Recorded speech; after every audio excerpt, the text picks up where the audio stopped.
2부 전통 예배 나오신 여러분을 예수님의 이름으로 환영하고 축복합니다. 우리 옆에 계신 분에게 환영하고 축복합니다. 이렇게 인사 나눠주시겠습니다.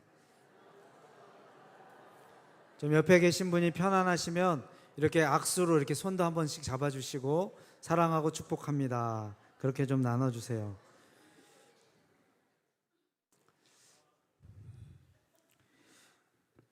여러분 저를 아시는 분은 다 아시죠?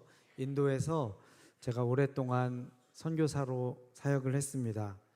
교회 건축도 많이 했고, 그리고 슬럼 지역에서 학교를 다닐 수 없는 아이들을 위해서 조그만 사이즈의 학교들을 많이 세웠습니다. 큰 학교는 한 3개 정도 학교를 세웠는데, 첫 번째 세운 학교에 대한 이야기를 시작으로 오늘 말씀을 시작하려고 합니다. 미국에서 은퇴하신, 이민 생활을 오래 하신 우리 평신도 선교사님이 선교지로 나오셨습니다. 한 8년 정도 이렇게 사역을 하시고 이제 78세가 되셨습니다. 이제 80 전까지 뭔가를 하나 해놓고 이렇게 자기가 계시던 곳 미국으로 다시 돌아가고 싶어 하시는데, 고민을 하시다가 우리 학교를 시작합시다 해서 그분과 함께 학교를 세웠습니다. 이제 아이들이 이렇게 왔고요. 학교를 세우고 발전하기 위해서 2년 동안 열심히 일하시고 이제 80세가 되어서 본국에서 송환 조치가 이루어졌습니다. 이제 더 이상은 계시면 안 됩니다. 돌아오세요 해서 이제 그분이 미국의 파송한 교회, 자기가 지내시던 그 지역으로 돌아가셨습니다. 이제 두 번째 또 사역자가 오셔서 우리 현지인 사역자들과 함께 학교 사역을 하는데, 이분도 은퇴하고 오신 분이세요. 근데 뭐 78세 정도까지는 아니고 이제 60대 초반에 이렇게 선교지를 오셨습니다. 근데 몸이 좀 불편하신 분이세요. 걷는 것도 좀 불편하시고 열심히 또 사역을 했습니다. 막 아이들이 들고 그러다 보니까 일요일 날은 학교가 텅텅 비는 거예요. 그 운동장도 그렇게 크진 않아도 아이들 뛰어놀 수 있는 운동장도 있고 교실 건물들도 비어 있고, 이걸 일요일 날 주일 날 놀리는 게 너무 아깝다 생각이 들어서 우리 여기다 교회를 세웁시다, 교회를 시작합시다, 예배를 시작하자고 해서 이제 예배 모임이 시작이 됐습니다. 그 학교에 오는 아이들 부모님들을 초청해서 소수가 이렇게 모여서 예배드리는데, 이제 시간이 지나면서 열심히 예배드리다 보니까 나중에는 막 500명, 600명이 모여서 예배드리는 교회로 성장하게 됐습니다. 여러분, 선교지에서, 선교 사역에서 평생 우상을 숭배하던 그 힌두교인들이 예수님, 하나님의 사랑을 알고 이렇게 나와서 예배드리는 것을 보는 것은 굉장히 감격스러운 일입니다. 사람들이 날마다 늘어갑니다. 우리 선교사님이 몸이 불편하신데 하나님께서 그분에게 또 그 선교 사역 열심히 하시라고 치유의 은사를 주셨어요. 아픈 사람을 놓고 기도하면 막 낫는 거예요. 하나님께서 치유해 주시니까 사람들이 막 몰려오기 시작합니다. 그래서 이제 꿈꾸기 시작했어요. 이게 지금 500명, 600명 모이는 우리 현지 교회가 이제 막 1000명 모이는 교회로 성장하겠다, 이렇게 꿈꾸고 열심히 기도하던 어느 날 건장한 청년들 한 20명에서 30명이 오토바이를 몰고 부릉부릉 와가지고 큰 몽둥이를 들고 닥치는 대로 이유도 설명하지 않고 예배 드리는 사람들을 아주 심하게 몽둥이를 휘둘리기 시작했습니다. 그러면서 협박하기 시작했죠. 오늘은 이걸로 끝나는데 한 번만 더 여기 예배 드리러 오면은 그땐 가만두지 않겠다. 법이 없는 지역입니다. 뭐 말로 이게 다 할 수 없는 지역입니다. 사람들은 순식간에 흩어졌습니다. 그렇게 열심히 500명, 600명이 모여서 주일날 예배드리던 교회가 이제 흔적도 없이 사라지게 되었죠. 그러면서 저희도 이제 긴장하기 시작했습니다. 현지 설교를 하던 우리 현지 사역자들은 이제 경찰들이 막 찾고, 그래서 빨리 피신시키고, 이 사람들의 대대적인 조사가 시작되면 어쩌면 선교사로 활동하고 있는 저희에게까지 이것이 확산돼서 어쩌면 이 나라에서 추방당하고, 지금 이 학교 말고도 많은 사역을 감당하고 있는 그 사역들까지 다 문을 닫을 수 있는 그런 위기가 올지도 모르겠구나 하면서 이제 기도를 했습니다. 그런데 그렇게 좋은 새신자들로 가득 찼던 그 교회가 이렇게 무너지는 모습을 보는 것은요, 너무 가슴 아픈 일이었습니다. 한 명 한 명 하나님을 예배하고 하나님의 말씀을 들어오는 그 사람들을 바라볼 때 얼마나 감사와 감격이 넘치겠어요. 그런데 그 사람들과 맞서서 힘으로 싸울 수도 없습니다.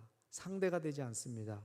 이들 뒤에는요, 정치 세력이 있고 국가 권력이 조직적으로 그렇게 기독교를 탄압하고 복음이 확산되는 것을 방해하는 세력들이 있었습니다. 오늘 우리가 읽은 사도행전 말씀에도 보면요, 지금 똑같은 일들이 지금 일어나고 있습니다. 예수님께서 부활하시고 난 후에 사도들이 그 열심히 부활을 증거합니다. 베드로교회 한 번의 설교로요 3,000명이 개종이 되고 5,000명이 이렇게 주님 앞에 돌아와서 초대교회는 날로 성장하는 그 교회로 자리를 잡게 됩니다.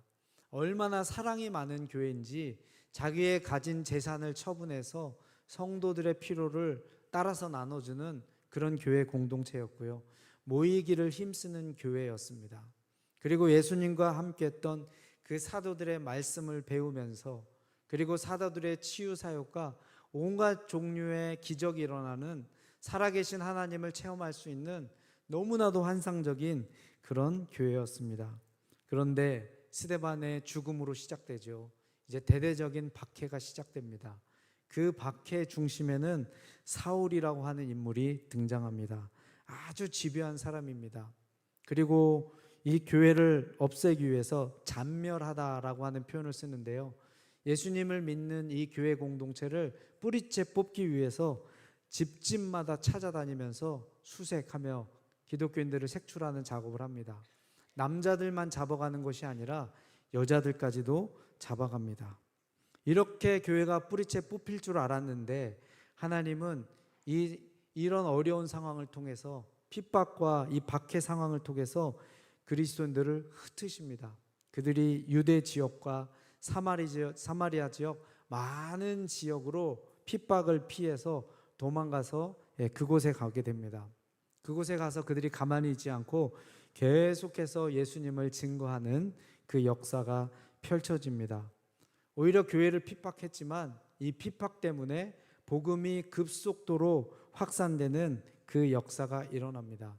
하나님의 일하시는 방법이 우리와 굉장히 다르구나.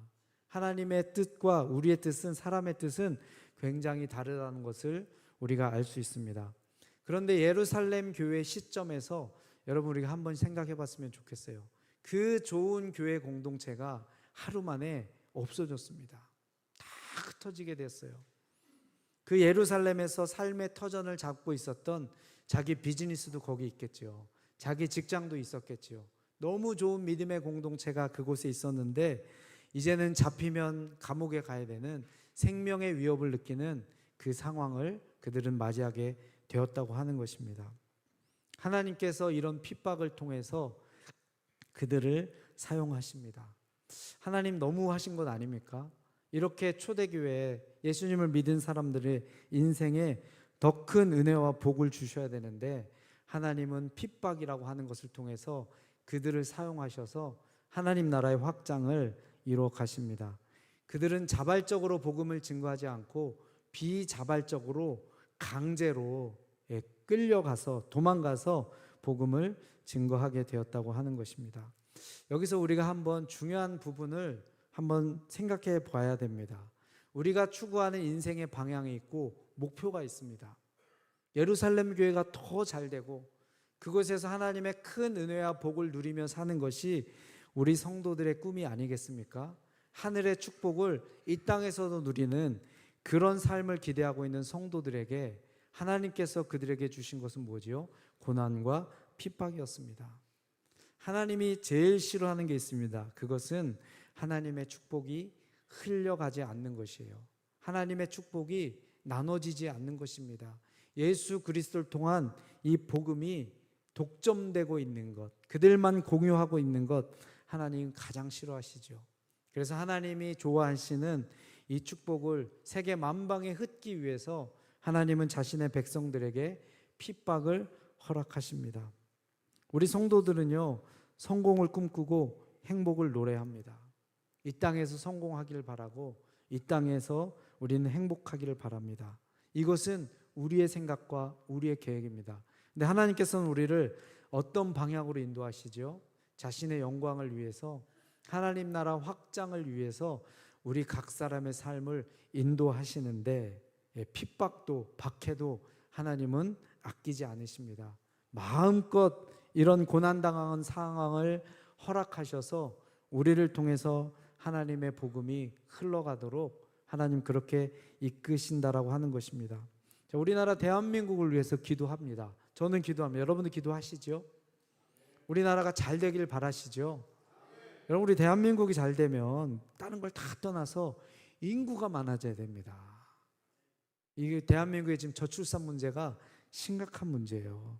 우리는 경제대국이 되기를 바라고 선교대국이 되기를 바라고 부유한 대한민국을 꿈꿉니다. 지금 한국의 저출산의 문제는 심각하죠. 여러분, 저출산 문제가 있기 전에 우리나라는 어떤 나라였죠?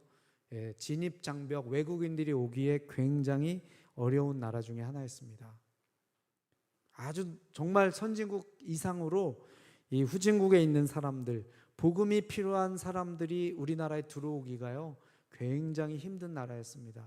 실질적으로 외국에서 잘 살고 있고 안정된 직장을 가지고 있어도 우리나라 비자를 받아도 출입국 관리소에서 공항에서 입국 거절을 당하는 그런 나라였습니다.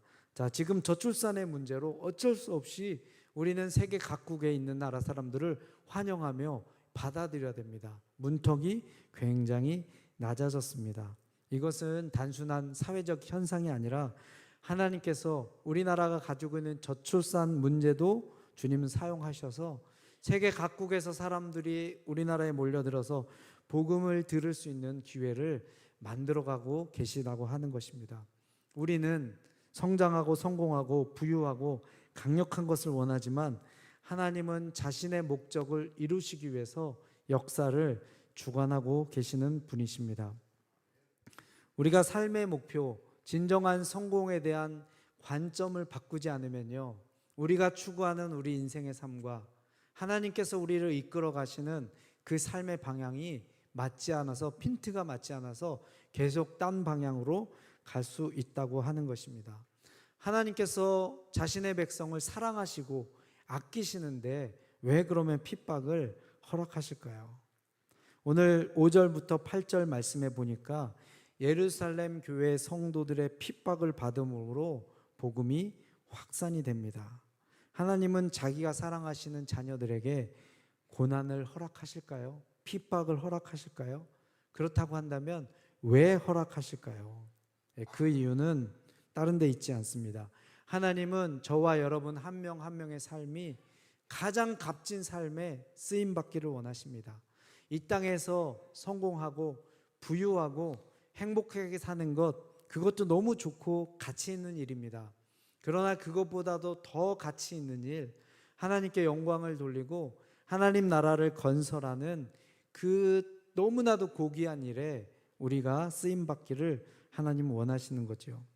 오늘 본문 말씀에 보면 빌립이 좋은 예로 등장을 합니다. 그도 자원해서 사마리아로 간 것이 아니었습니다. 핍박 때문에 어쩔 수 없이 강제로 사마리아로 가게 됩니다. 여러분, 사마리아는 어떤 땅이지요? 유대인들에게 사마리아는요, 그들이 멸시하는 땅이었습니다. 그리고 그들과의 이 반목도 서로 증오하는, 서로 좋아하지 않는 그런 땅이었습니다. 그가 보통의 맨정신 가지고는 그곳에 가지 않았을 것입니다.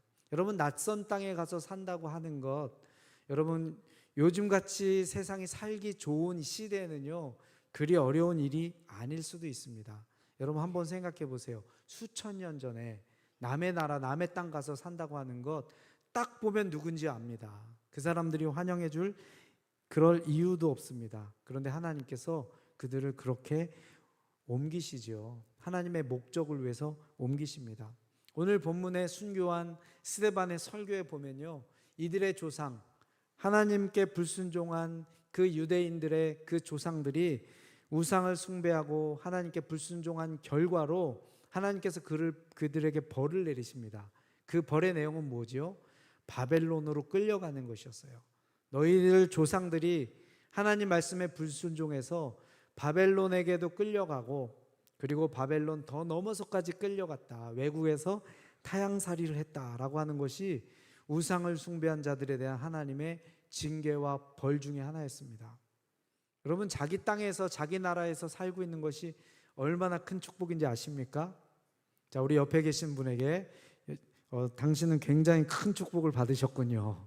한번 고백해 주십시다. 남의 나라에서 지나갈 때 사람들이 이상한 눈빛으로 쳐다보고, 그리고 가만히 두질 않죠. 놀립니다. 심지어 동네 꼬마들까지 막 놀려요. 뒤에서 물풍선 던지고 싹 숨습니다. 옥상에서 돌멩이 던지고 싹 숨어요. 이런 일을 하루에 수도 없이 경험하는 것이 외국에서의 삶입니다. 빌립은 그렇게 갔어요. 이 빌립뿐만 그렇겠습니까? 초대교회 성도들, 자기들이 원치 않는 남의 땅으로 그곳에 가게 됐다고 하는 것입니다. 그런데 거기에는 하나님의 목적이 있었지요. 빌립이 그곳에 가서 복음을 증거합니다. 그리고 귀신 들린 사람들이 왜 그렇게 많은지 예수의 이름으로 귀신 들린 사람을 쫓아냅니다. 사람이 가장 망가진 상태가 바로 이 귀신 들린 상태지요. 우리 지난주 수요 저녁 찐빵 예배 때 나눴던 적이 있습니다. 중독에 빠지고 죄에 빠지고 이젠 자기 의지조차도 귀신에게 붙잡혀 있는 상태가 바로 귀신 들린 자들입니다. 그리고 중풍병자와 온갖 종류의 병든 사람들이 예수님의 이름으로 치유가 되는 놀라운 일들이 일어납니다. 그 결과는 뭐죠? 그 성에 큰 기쁨이 있더라. 빌립이 그곳에 가기 전에는요, 기쁨이 없는 도시였습니다. 그런데 하나님은 빌립의 고난과 핍박을 사용하셔서 그 성 안에 다른 기쁨이 아니라 하늘로부터 내려지는 하나님이 주시는 치유와 회복으로 인한 기쁨이 충만한 그 역사와 열매를 만들어 주시게 되었다고 하는 것입니다. 여러분, 군인은요, 전투에 최적화해야 돼야 됩니다. 우리 삶의 목적에 맞게 우리 자신을 최적화시켜야 되는 거죠. 운동선수는요, 다른 거 생각하지 않습니다. 자기가 나간 경기에서 우승하기 위해서 자신을 최적화시킵니다.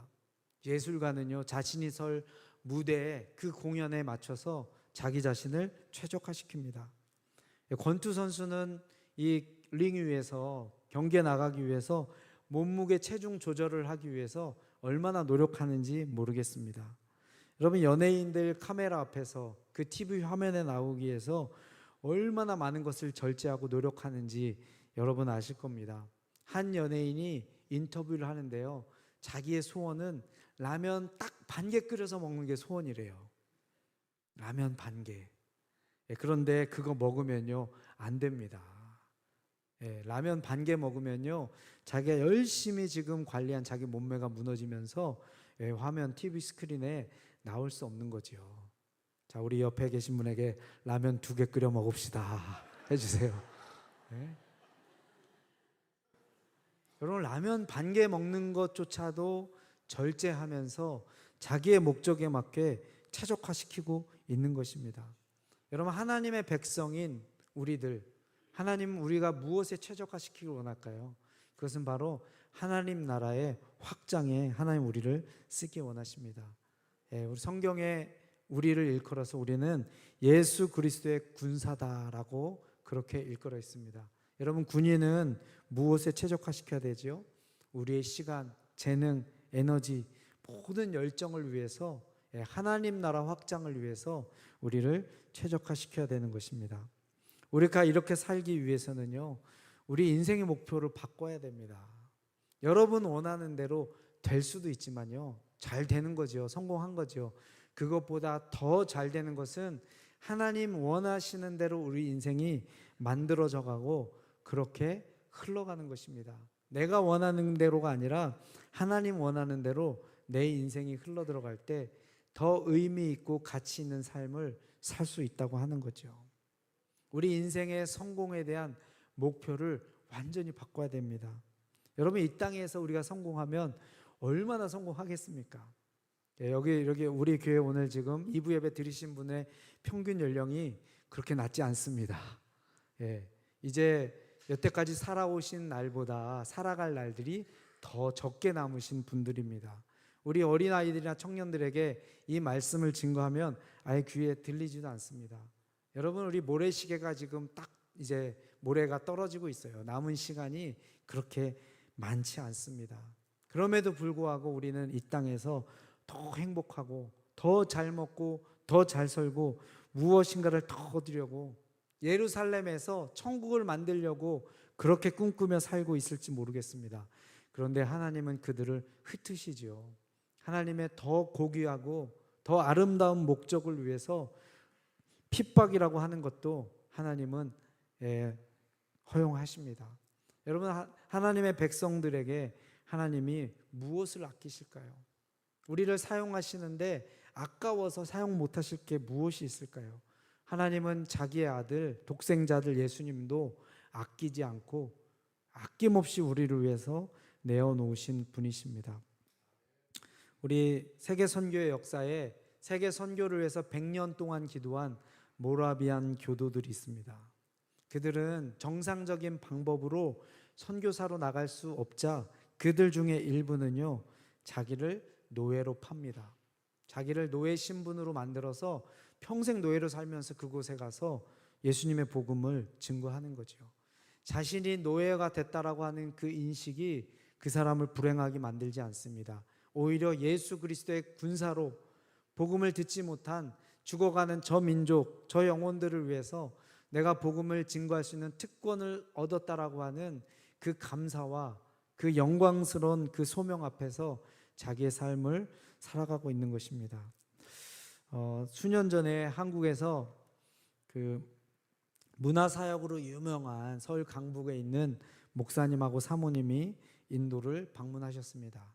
이제 우리 선교사님들을 대상으로 세미나를 했는데 제가 첫째 날 발제자였습니다. 이제 발제를 다 마치고 시간이 제가 넉넉했어요. 그래서 거기 계신 분들이 저보고 이 목사님 사모님하고 다른 분 목사님을 오시고 타지마을 한번 관광을 좀 시켜줘라. 저는 발제가 다 마쳤으니까. 그런 분들을 이렇게 딱 모시고 갔는데 오가는 시간이 깁니다. 차로 여러 시간을 가야 돼요. 뭐 이 얘기 저 얘기 다 하다가 제가 여쭤봤어요. 목사님 사모님 어떻게 만나서 결혼하셨습니까? 그랬더니 갑자기 두 분의 얼굴 표정이 서로 바뀌는 거예요. 목사님은 뭔가 아쉬워하는 표정, 사모님 뭔가 분노가 이렇게 치밀어 오르는, 그분들의 스토리를 들려주는데 이 목사님이 아주 이 풍채도 좋으시고 인물이 굉장히 아주 훤칠한 미남이십니다. 전도사로 사역을 하는데 그 교회 성가대 지휘자였대요. 성가대 지휘자를 하고 있었는데 성가대 지휘자 반주를 하는 여자 청년이 너무 예쁘고 마음에 들었대요. 그래서 눈빛을 서로 주고받으면서 서로의 마음을 그렇게 주고받고 있던 어느 날, 그 교회에 이제 전도사로 가면 토요일 날 잠을 자는데 토요일마다 밥을 해주는 권사님이 자기 예쁜 딸이 있으니까 한번 만나보라고. 그래서 이 전도사님이 혹시 이 성가대 반주자보다 더 예쁠 수도 있을까 해서 호기심으로 그 딸을 만났대요. 만났는데 이거 키도 쬐끔하고 못생긴 여자가 나왔더랍니다. 근데 자기가 거절을 잘 못하는 핑계를, 그래서 자기는 이 사람이 너무 싫고 피아노 성가대를 반주하는 피아노 저 자매를 만나서 결혼하고 싶은데 이미 선을 여기 먼저 봐버린 거예요. 어떻게 핑계를 댈까 하다가 자기 어머니가 했던 말이 딱 생각이 났대요. 너는 꼭 예쁜 며느리 데리고 오라. 우리 어머니한테 내가 모시고 가면 우리 엄마가 알아서 잘라주겠지. 그래서 이제 이 선본 아가씨를 데리고 어머니한테 한번 인사를 드리러 가보자고 갔는데 어머니가 야, 딱 얘다. 딱 얘다. 너 얘랑 결혼해라. 그렇게 말씀을 하셨다는 거예요. 그래서 나 이 사람 싫은데 저 성가대 반주하는 저 자매랑 결혼을 해야 되는데 내가 어떻게 이 사람하고 결혼할까. 그러던 중에 이 전도사님이 담임 목사님 집이 너무 그 교회 옥탑방에 이렇게 계셔가지고 청년들에게 도전을 했답니다. 우리 청년들이 돈을 모아서 우리 담임 목사님 전셋집을 하나 얻어드립시다. 전도사님이. 그런데 그때 그 키 조그마고 못생긴 여자 청년이 1,000만 원 헌금을 냈어요. 1,000만 원. 직업이 교사였는데. 그러면서 고민이 생겼대요. 내가 좋아하는 여자랑 결혼할까? 목회에 도움이 될 만한 여자랑 결혼할까? 저는 그분의 이야기를 듣고 충격을 받았습니다. 아니, 결혼은 사랑하는 여자랑 해야지. 근데 그분이 기도하는데 또 이제 어머니도 예다라고 말씀하셔서 기도하다가 어차피 하나님 앞에 드린 몸, 아무리 봐도 저 성가대 피아노 치는 자매보다는 여기 조그맣고 못생긴 이 여자가 목회 사모로서 훨씬 도움이 될 것 같다. 그래서 두 분이 결혼했다라는 얘기를 듣는데 사모님은 그때도 울그락불그락 하시면서 그 얘기를 들은 적이 있습니다. 뭐 우리가 웃으면서 들을 수 있는 이야기지만요, 우리 인생의 목표를 어디다 둘 것인가? 우리의 삶의 방향을 어디다 둘 것인가? 여러분 운동선수 되기 원하십니까? 그러면 열심히 여러분의 몸을 단련하시기 바랍니다. 여러분 연예인 되기 원하십니까? 라면 드시면 안 됩니다. 여러분 부자가 되기 원하십니까? 여러분의 모든 몸의 감각과 생각을 돈 버는데 쏟으시기 바랍니다. 그렇지만 하나님께서 우리 성도 한 명 한 명을 향한 부르심은요, 그리스도의 군사입니다. 하나님께 영광을 돌리고 하나님 나라를 확장하는데 하나님께서 우리를 부르셨다고 하는 것입니다. 때로는 하나님께서 우리를요 높여주시기도 하시고 우리를 낮춰주시기도 합니다. 우리에게 건강을 주시기도 하시고요, 하나님 우리에게 아픔과 병도 주십니다. 그 아픔과 병을 통해서 우리가 더 많은 사람들에게 그리스도를 복음을 증거할 수 있고 하나님께 영광을 돌릴 수 있다면요, 하나님은 여러분의 건강을 아까워하지 않으십니다. 아끼지 않으십니다. 왜죠? 우리에게 이제 곧 썩지 않을 영원한 몸을 우리에게 주실 것입니다. 우리를 낮추시고 가난하게도 하십니다. 왜 그러죠? 하나님께서 풍성하신 하나님께서 영원히 결핍이 없는 곧 영원한 천국을 우리에게 상급으로 곧 주실 것이기 때문에 하나님께서 우리에게 조금만 기다려라, 같이 인내하면서 하나님의 축복이 우리 주변에 죽어가는 영혼들에게 그리고 온 세계에 흘러가는데 우리를 하나님께서 사용하실 것입니다. 우리가 이 일을 위해서는요, 몇 가지 우리가 어떻게 주님의 그리스도의 군사로 살아갈 것인가, 지금까지 내 삶을 이끌어 오신 여러분 인생을 돌아보면서 하나님의 섭리를 깨달아야 됩니다. 사람의 관점에서는 실패했다고 할 수도 있지만 이것이 실패가 아니라 예수 그리스도의 군사로 가장 적합한 자리로 하나님께서 나를 부르셨구나. 여러분 우리 깨달음이 있어야 됩니다. 여러분 저는 원래 제 꿈이 정치인이 되는 게 꿈이었어요. 정치를 해서 세상을 한번 확 뒤집어 보겠다, 제 꿈이었습니다. 하나님께서 중학교 2학년 때 내가 너를 선교사로 불렀다. 그래서 계속 고민하고 있는데 고등학교 3학년 때 다시 한번 부르셨어요. 열방의 선교사로 내가 너를 불렀다. 저는 제 꿈을 접었습니다. 하나님, 제 꿈 접고 저는 하나님께서 말씀하신 그 길을 가겠습니다. 그래서 세고의 그 많고 많은 선교지 중에 하나님이 또 인도라고 하는 나라를 부르셔서 사역을 감당하게 하셨습니다. 사역이 확장되고 교회를 47개를 건축했거든요. 학교를 3개를 세우고 수많은 사역자들과 사역을 한참 잘하고 있는데 하나님께서 저에게 이 모든 사역을 내려놓고 한국으로 가라. 아무것도 보장된 것이 없고 약속된 것이 없는 상태에서 그냥 가라고 말씀하셨어요. 그래서 하나님 순종하겠습니다. 하나님이 저를 쓰기 원하시는 하나님 그 장소로 가겠습니다. 순종함으로 와서 지금 저는 이 자리에 서 있습니다. 제가 당면한 저의 낯선 현실, 낯선 땅이 저에게는 두렵지 않습니다. 왜냐하면 하나님께서 우리를 부르실 때는요, 반드시 하나님의 계획이 있고 하나님의 축복이 있고 하나님의 열매가 그곳에 있기 때문에 그렇습니다. 이 시간 우리 다 같이 함께 기도했으면 좋겠습니다. 여러분 군사로 모집된 사람은요, 그 목적에 맞게 우리를 이제 훈련해야 됩니다. 하나님, 주님의 그리스도의 군사로 하나님 제가 최적화되기 원합니다. 저의 시간과 재정과 하나님 나의 열정을 하나님 나라 확장에 온전히 쏟을 수 있도록 하나님 나를 이끌어 주시고 사용하여 주시옵소서. 우리 시간 다 같이 함께 통성으로 기도하시겠습니다.